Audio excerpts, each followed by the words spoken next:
ասում է ամեն դեպքում այս process-ներից հետո էլ ստացվում է, եթե մանդատը վերցնում են, ոնց որ Փաշինյանը շարունակում է թագավորել, ընդդիմությունը գնում է իր մոտ ընդդիմություն աշխատելու։ Այս տեսակետը Ես այս պահին, քանի որ որոշում չունենք, չեմ ուզում այդ հարցերին անդրադառնալ, բայց նաև կոչ եմ անում նրանք, ովքեր մի քանի ձայն են հավաքել, ամբողջ ընթացքում խանգարել են, իրենք այդքան ճոռոմ եւ մեծ խոսելու, իրենց կարծիքը մեզ թելադրելու իրավունք չունեն։ Մենք կքննարկենք, նորից եմ ասում, կխորհրդակցենք, այս ամեն ինչը հաշվի առնելով այդ որոշումը կկայացնենք։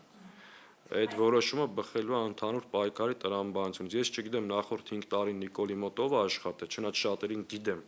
շատ անվանական գիտեմ, բայց առնվազն մեր մասով կարող եմ ասել, որ կռիվ ենք տվել բոլոր հնարավոր ճակատներով։ Ու թող ամեն մեկը նաև իր տեղը իմանա, էլի գնալ աշխատել, չգիտեմ ինչ։ Ես ասում եմ, մենք որոշում չունենք, ու այդ որոշումը բացատրում եմ, երբ կարող ենք կայացնել։ Ես ընդհանրապես այս բանին մեր հայրենակիցներին ուզում եմ ասել, որ սիրելի հայրենակիցներ, նախ չպետք է հուսահատվել, պանիկայի մեջ լինել, էմոցիաներով առաջնորդվել, չնայած ամբողջությամբ հասկանում եմ։ Ես իմ 15 տարեկան տղային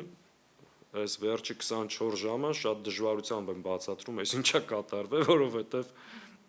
խնդիր կա, փողոցում մարդիկ տեսնում են, հուզված գալի փաթաթվում են, լացում են, չեն համակերպվում,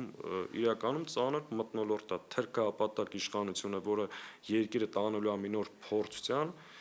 վարչական խայտառակ մեթոդներով փորձում է վերարտադրությունը ապահովել։ Սա իհարկե ծանր հարված է, այն մարդկանց համար, ովքեր դուրս են եղել պայքարի, միջայլոց մեկ անգամ եւս շնորհակալություն բոլոր այն մարդկանց, որ այս ռեպրեսիաներին չընկրկեցին, ճակատները բարձր կռիվ տվեցին ու իրանք իրոք կռիվ են տվել հայրենիքի համար, ու այս պայքարը պետք է շարունակել ճիշտ տրամաբանությամբ։ Հետևաբար թող որևէ մեկը, հիմա ես տեսնում եմ, էլի, ասենք 2000 ձայն է մեկը հավաքել, հեռախոսը միացնում սկսում է հոխորտալ, սենց արեք, ընենց արեք։ Լավ, դու այդ իրավունքը ունես, հիմա մեզ ասես մենք ոնց անենք։